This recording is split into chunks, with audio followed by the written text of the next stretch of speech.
Bonjour à toutes et à tous, bienvenue sur votre chaîne d'information en régional, un journal un peu particulier. On va partir ensemble à l'aventure en Afrique avec le vice-président et cofondateur d'une ONG, organisation non gouvernementale. Jean-Guillaume Karcher est avec nous. Bonjour. Bonjour. Je le disais, vice-président, cofondateur de HIS Adventures. Vous allez tout nous expliquer sur ce projet. Rapidement, c'est à vélo, 23 pays, 20 000 km au travers du continent africain, 10 projets, 250 000 euros de budget avec cette ONG. Votre parcours d'abord, assez atypique, diplômé d'école à Lille, vous avez pas mal bourlingué, notamment en Asie. Pourquoi avoir comme ça, à un moment donné, voulu changer de cap? Alors moi j'ai toujours voulu partir un petit peu à l'aventure. J'ai eu la chance d'avoir fait une école de commerce et de pouvoir partir à l'étranger. J'ai choisi l'Inde quand j'ai choisi de partir, puisqu'il me semblait important d'avoir une différence culturelle entre la mienne et enfin notre culture et celle dans le pays dans lequel j'allais aller. Et ensuite, au fur et à mesure, je me suis mis à... Donc j'ai terminé mes études et j'ai commencé à travailler à Shanghai dans l'import-export. Et de plus en plus, j'avais le sentiment, l'envie de venir en aide aux populations. Et je me suis dit, puisque j'ai la chance d'avoir un petit peu d'argent, je peux faire une pause, tout arrêter et faire une organisation non gouvernementale.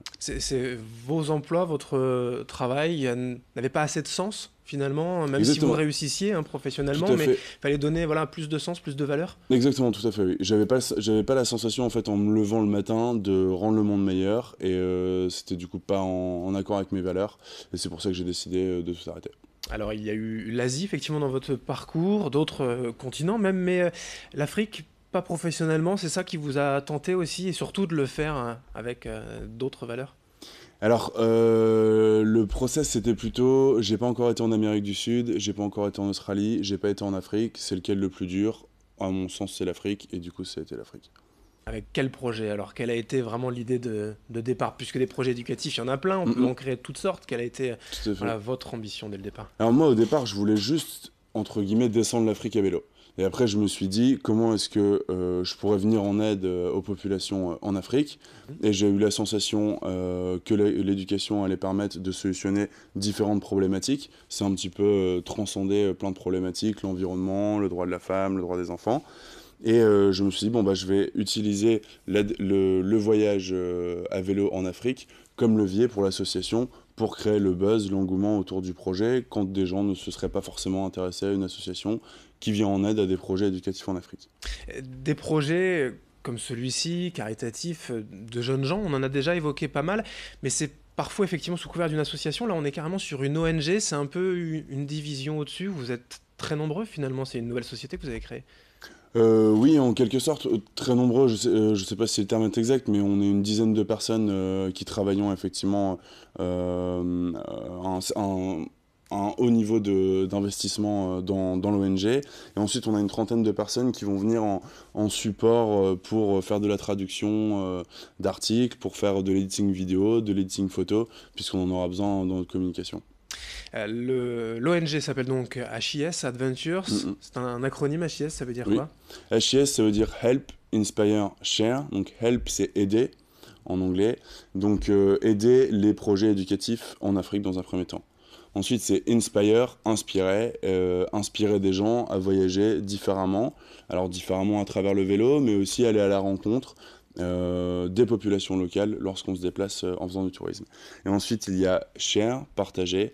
Et donc l'idée à travers ce troisième pilier, c'est de partager aux gens qui n'ont pas la chance de pouvoir voyager, que ce soit en Afrique ou ailleurs, et donc qu'ils puissent voyager à travers nos articles, nos photos et nos vidéos. Alors, pour les chiffres impressionnants, hein, vous allez donc effectivement traverser 23 pays, 20 000 km à vélo, mais plus concrètement, ça correspond à 10 projets, 250 000 euros de budget. Si on doit donner comme ça un ou deux exemples de ces projets, vous allez faire quoi sur place? Alors, eh bien, c'est bien souvent de la rénovation d'écoles. Et donc, il y a différents types de projets. Donc, il y a, on va dire, des gros projets qui vont être à 25-30 000 euros. Vous avez des plus petits projets nous, on va dire, moyens, entre 10 et 15 000 euros, où là, c'est de la rénovation. Mais des encore plus petits projets que nous, on affectionne tout particulièrement. Par exemple, une école de brousse en Ouganda, où il y a une quinzaine ou une vingtaine d'élèves, où il n'y a vraiment pas de moyens, peu de professeurs, et donc ils auraient besoin d'avoir l'électricité et quelques matériels pédagogiques. Comment ça se passe entre chaque projet? Vous pédalez seul, vous êtes rejoint par vos équipes une fois arrivé sur place? Alors, moi je pédale seul. Je serai, on dit seul, mais je pense que je vais pas être beaucoup seul. Mes équipes essaieront d'aller sur place aussi. Il y a une volonté grandissante à travers nos membres d'aller rendre visite au projet, bien entendu, puisqu'ils commencent à mieux les connaître et à discuter avec eux. Et donc, on verra. Moi, après, pour l'itinéraire, c'est vraiment, on a sélectionné tous les pays par lesquels je vais passer, mais l'itinéraire en lui-même n'est pas fixé. Moi, je vais d'un projet à l'autre. Mais c'est un petit peu la seule consigne. Ouais, j'allais vous demander quand même le tracé, vous n'avez pas Non. encore d'idée Il y en a globale. pas, mais il n'y en aura pas, il y en aura pas non plus. C'est vrai que quand je vais partir, je saurai où est-ce que je vais m'arrêter les projets. Je saurai que si on a des sponsors à aller voir en Afrique, je vais passer les voir. Ou si on a des événements planifiés, je vais aussi y aller. Mais sinon, non. Le départ, c'est le 6 avril prochain. Vous Tout à savez fait. quand même d'où vous allez partir? La ville de départ, le pays de départ? Je pense que ça va être Mouveau-Lille. On a un événement organisé sur le départ. Et je ne sais pas encore la ville exactement, le lieu de départ. Comment on peut vous aider, vous suivre aussi? Vous le disiez, hein, il y a share, partager, voilà, pour vous aider, comment ça se passe?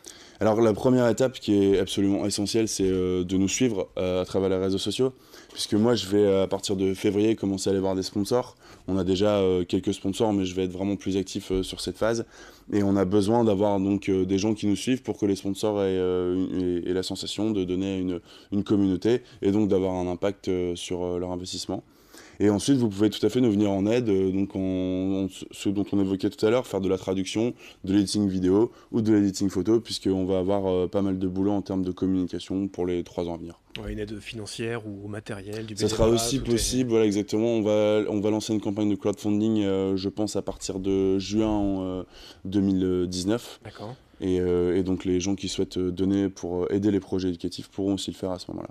En tout cas, le départ est fixé donc le 6 avril prochain. On vous souhaite bien sûr une belle aventure.